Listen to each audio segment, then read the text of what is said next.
Assalamualaikum warahmatullahi wabarakatuh. Perkenalkan, nama saya Fitri, mahasiswa UT UPBJJ Majene dengan nomor NIM 8595636685. Saat ini saya sudah semester 7 dan pada kesempatan ini saya akan melakukan praktikum tentang ekosistem, baik itu ekosistem buatan maupun ekosistem alami. Mata kuliah ini adalah praktikum IPA di SD yang diampuh oleh Bapak Irfan Kurniawan Usman, SPD MPD. Dan berikut adalah contoh-contoh dari ekosistem alami dan ekosistem buatan. Apa saja yang ada, baik biotiknya maupun abiotiknya, kita lihat. Sekarang kita akan bahas tentang ekosistem darat alami, dan sekarang saya ada di hutan. Kita akan bahas abiotiknya dan biotiknya. Untuk komponen biotiknya sendiri, dari segi tanah itu sangat cukup subur ya, terus lembab juga, humusnya banyak dan daun-daunnya juga cukup banyak, dan itu bagus untuk pertumbuhan tanaman. Kemudian komponen abiotik keduanya itu air, yang bersumber dari hujan, kemudian sungai, dan kondisinya betul-betul jernih banget. Kemudian komponen ketiga adalah pasir. Nah, umumnya itu di sekitar aliran sungai ya. Terus dasar hutan juga ada, dan pastinya itu akan membantu penyerapan air. Kemudian komponen yang keempat adalah cahaya, dan ini cahaya di sini saat ini cukup banyak atau bisa dikatakan cerah juga gitu ya. Kemudian komponen yang terakhir yaitu komponen udara ya, komponen kelima itu udaranya bersih banget, segar banget ya, dan suhu sekitarnya itu tadi saya cek di barometer aplikasi HP pada saat sampai, dan sekitar 24 sampai dengan 30 derajat Celcius.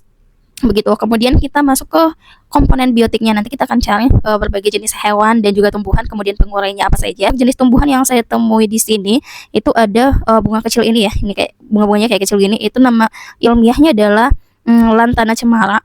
Kemudian dia atau ada juga yang sebut dia itu bunga tahi ayam atau saliara, tumbuhnya kayak liar gitu. Kemudian yang kedua dari jenis tumbuhannya ada rembusa. Nah, ini tuh ada yang sebut ini tuh Marquesa mini katanya. Nama alamiahnya itu Fossiflora poetida kalau nggak salah, agak lupa aku. Kemudian yang ketiga, tanaman ketiga adalah paku-pakuan ya. Ini nama ilmiahnya Primatosaurus Colopendria, agak lupa aku. Tadi aku baca sih sempatnya gitu. Kemudian nama umumnya paku-pakuan ini juga banyak diambil jadi hiasan ya, memiliki nama umum diantaranya Wordthorn atau paku wangi. Kemudian tumbuhan yang keempat itu sambung rambat atau nama ilmiahnya Mikania mikrantha. Kemudian yang kelima ada putri malu, nama ilmiahnya itu Mimosa pudica.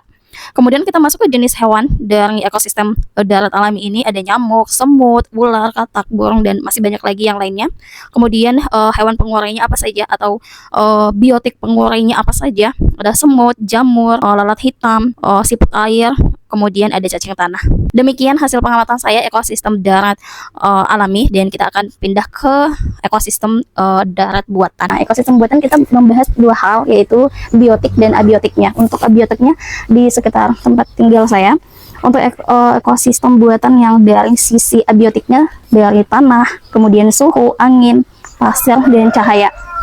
Kalau dilihat di sini tanahnya itu agak lembab karena memang semalam tuh diguyur hujan ya. Kemudian suhu untuk saat ini di 28 derajat. Ini tadi saya catat ya, tapi nggak diperlihatkan prosesnya seperti apa. Kemudian untuk angin rata-ratanya itu 3 km per jam. Untuk pasir ya hampir dominan, tidak terlalu dominan juga, cuman ada. Kemudian cahayanya untuk saat ini cukup cerah. Kemudian dari segi biotiknya, untuk biotiknya kita bahas tentang tumbuhan, hewan, dan pengurainya apa saja. Tadi saya menemukan padi ya bagian belakang sana, karena memang ada sawah dan itu tempat padi pastinya. Kemudian pohon garasan bagian pas di belakang saya. Kemudian pohon jeruk di samping sana. Kemudian ada pohon kelapa dan pohon pisang, ada pohon mangga ya, lumayan cukup banyak.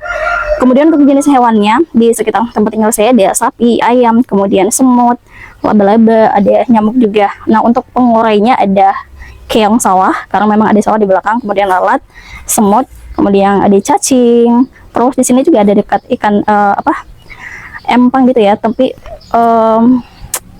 ternak ikan lele. Nah, ikan lele kan termasuk salah satu pengurai di bagian dasar kolam dan memakan sisa makanan bagian bawahnya gitu. Demikian pengamatan saya tentang ekosistem, baik itu ekosistem buatan maupun ekosistem alami.